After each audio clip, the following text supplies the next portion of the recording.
Hello students, today we are going to do two questions, question 3 and question 4 of exercise 5.2, chapter 5, understanding elementary shapes, class 6 mathematics. So let's start. Which direction will you face if you start facing east? You are at east. This is the direction arrow you have to make every time.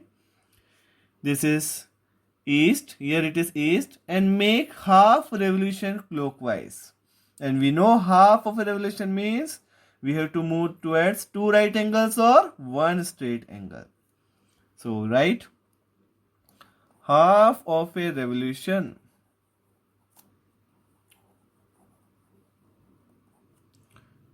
Two right angles or one straight angle, anything. Two right angles, this sign of angles. Now let's move.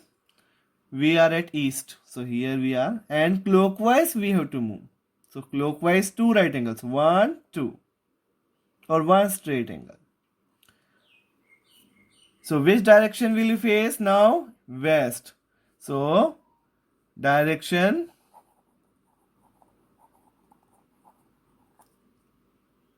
is west. Now we'll face west direction when we move towards clockwise revolution. Next, B1, east and makes 1.5 revolution clockwise. Now 1.5. Now we have to look carefully the diagram. We are at east. We are here. See. One revolution, 1.5. First one and then half. So let's move one revolution first. One. One revolution completes. This is one revolution complete. But we have to move half more. So let's move half more.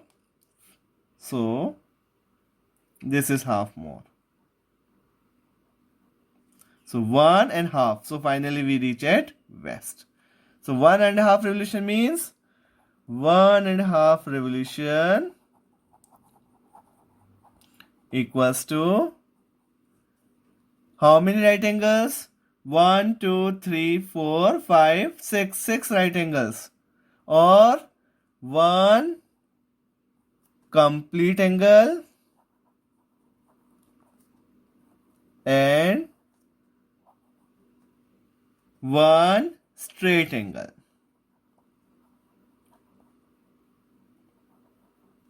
Or just count the number of right angles also. So one full revolution we know how many right angles? 4. For half revolution 2. Half 1 plus half means 4 plus 2 6 right angles. Also you can write like this, 6 right angles. But we have to write direction. So which direction will face? West. So direction is west.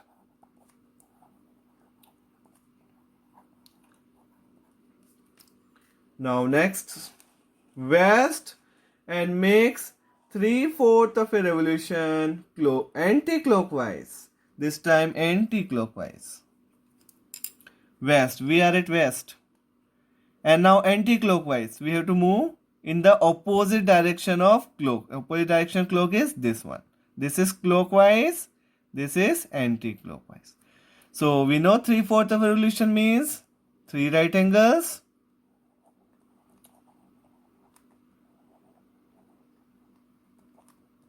Three right angles. So let's move 3 right angles in anti-clockwise. So let's move anti-clockwise.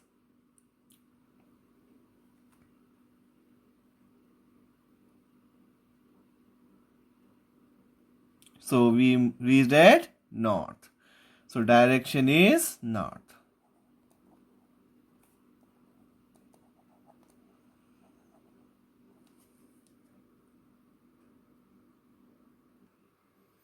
Now D1, south and make one full revolution. And this time it is not written clockwise or anti-clockwise. So either we move in any of the direction, clockwise or anti-clockwise, we'll get the same result. Because one full revolution it is. South, we are at south. So we'll check for both directions also. South and one full revolution. one full revolution completes. This is clockwise. Now, if we move towards anti-clockwise also, from south we have to start an anti-clockwise direction, and again we'll reach at south. So, one full revolution is 4 right angles or 2 straight angles. So write either we move clockwise or anti-clockwise,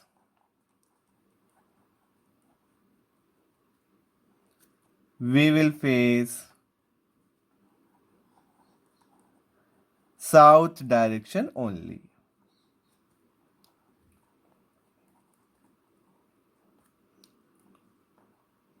Now comes to the fourth question. What part of a revolution have you turned through if you stand facing east and turn clockwise to face north? Now see, you are at east. And clockwise we have to move to face north. So let's move. So what part of a revolution? So how many right angles? Just count. 1, 2, 3. So 3 right angles are there. And we know for 3 right angles, it is 3/4 of a revolution.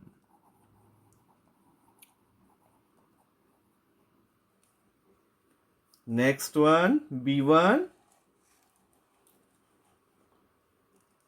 You are at south. You are at south. South is here. And turn clockwise to face east. Now clockwise we have to move.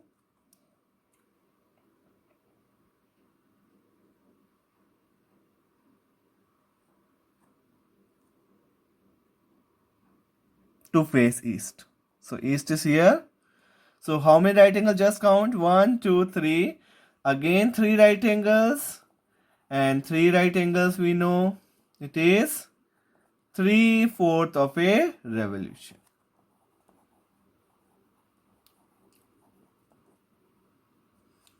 Now comes the C1. C1. West and turn clockwise to face east. West. We are at west. And turn clockwise to face east. So east is here. So 1, 2, only 2 right angles. So when 2 right angles are there, that means it is half of a revolution.